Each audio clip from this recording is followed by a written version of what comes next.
Hello. Excel में VLOOKUP कैसे use करते हैं वो देखना है हमको। समझो ये एक बहुत बड़ा डेटा स्कूल का हमारे पास है। इसमें नेम है, सब्जेक्ट है 3 टोटल है, और हमको सिर्फ सरनेम मालूम है। सरनेम से हमको उसकी टोटल को फाइंड करना है या फिर किसी सब्जेक्ट के मार्क को फाइंड करना है। डेटा बहुत बड़ा है समझो। तो उसमें फाइंड करने के लिए VLOOKUP कैसे यूज़ करते हैं देखना है। यहाँ इक्वल टू VLOOKUP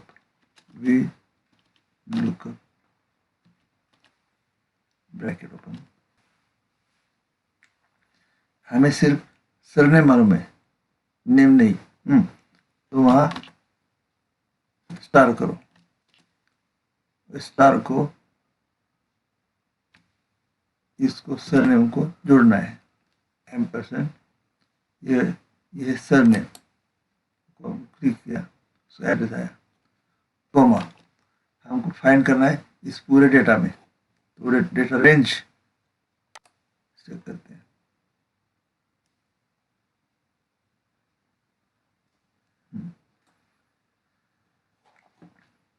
कॉमा अभी हमें क्या फाइंड करना है, टोटल। तो टोटल जो है वो इस डेटा रेंज में कॉलम 1 2 3 4 5 है ना, तो लिखना 5 और कॉमा एग्जैक्ट मैच के लिए 0 और ब्रैकेट कंप्लीट।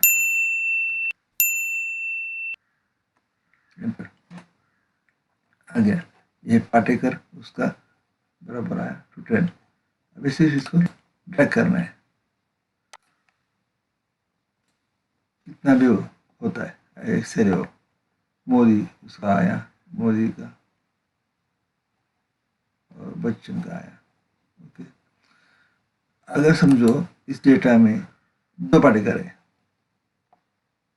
यहाँ एक पाटेकर है, यहाँ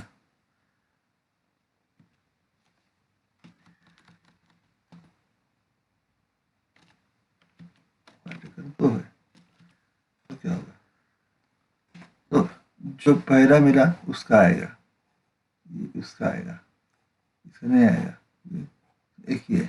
तो अभी हमको समझो दूसरा कोई ये सब्जेक्ट का मार्क्स ढूंढना है, तो यहाँ भी सेम, सिर्फ कॉल का नंबर डिफरेंट आएगा। VLOOKUP bracket star for don't know that name, join this surname, comma find this in this data range,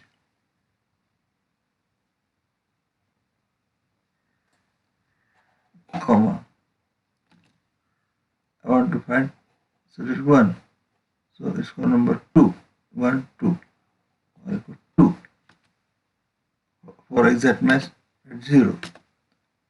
It complete, enter, drag,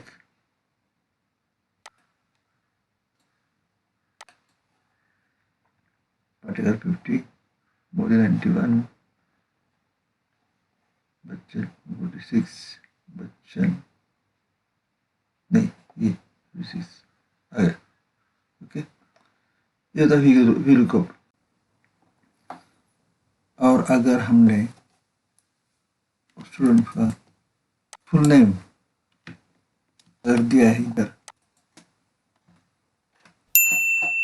फिर भी वो हो सकता है